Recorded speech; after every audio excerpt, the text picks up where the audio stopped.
The simple fact that he can find me is petrifying. Every 6 minutes, on average, a stalking offence is committed across England and Wales. Times where I've feared more than anything is when he's come to my workplace. I would say I've just been another number, and I don't think that they've cared. It's completely ruining my life. It jeopardises my future, my career, and the messages are vile. We've learned of a sharp rise in stalking offences last year, and figures suggest that police arrests are not increasing in line with incidents.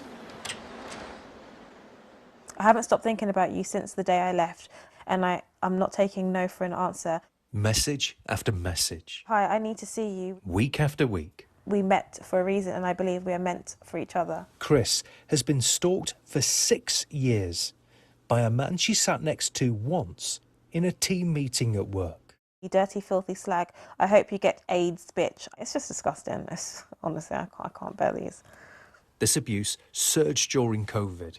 Here, a visit to her new offices was caught on CCTV. The moment you see a physical image of somebody, you then realise that actually this is really real.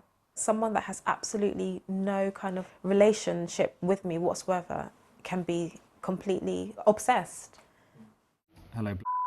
She says colleagues have been contacted more than 2,000 times. She doesn't work here anymore, I'm afraid. No, of course she don't. Ask her why she's sleeping with a married man and going around calling people and bullying people. Ask her. With increasing threats. He phoned up, spoke to someone and said he'll punch me up until there's no more of me. My fear is that he would take my life and then take his life. The National Stalking Advocacy Service, Paladin, says 1 in 2 stalkers carry out the threats they make. Stalking has increased massively for victims during the pandemic. Victims tell me that they feel particularly vulnerable because they haven't got their normal sources of support. To compound that, victims also tell me that the police are just not investigating the allegations that they make, and they're met with an attitude of disbelief.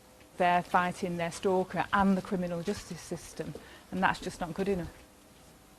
You know, the first time I ever reported it, I had a police officer who came to my old workplace, and his words were, and I'll never forget it, he said, you should be flattered, he just likes you. The hundreds of messages, the phone calls, the CCTV have all been passed to the police. I just don't think that they've done enough.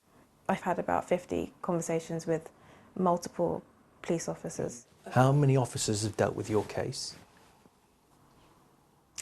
I'm going to say over 10, because I don't know how many. I've lost track. They'll take my case on. I'll try and contact them again to see what's going on. And then I'm told that officer's no longer taking over the case.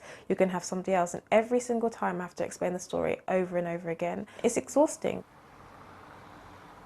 We've learned of a sharp increase in stalking to more than 80,000 crimes. That's 1 every 6 minutes. And our information requests indicate that the numbers of arrests of offenders rose at just half the rate of the increase in incidents.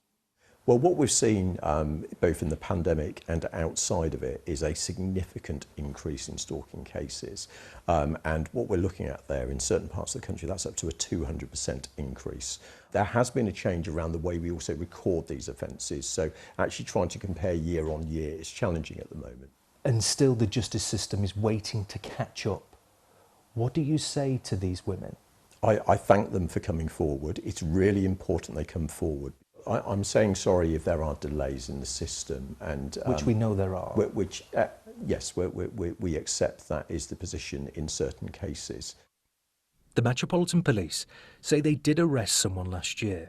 He's been bailed, and Chris is being supported by a dedicated police officer while the investigation continues. Chris disputes this. She says 6 years after the first complaint, she's still waiting for justice. I want my story, I want other women's stories to be taken seriously. I will never be the same person. I think I'm completely guarded now, and I've got my guard up at all stages than I was before. I'm just so fearful that I will just bump into him and I wouldn't know what to do.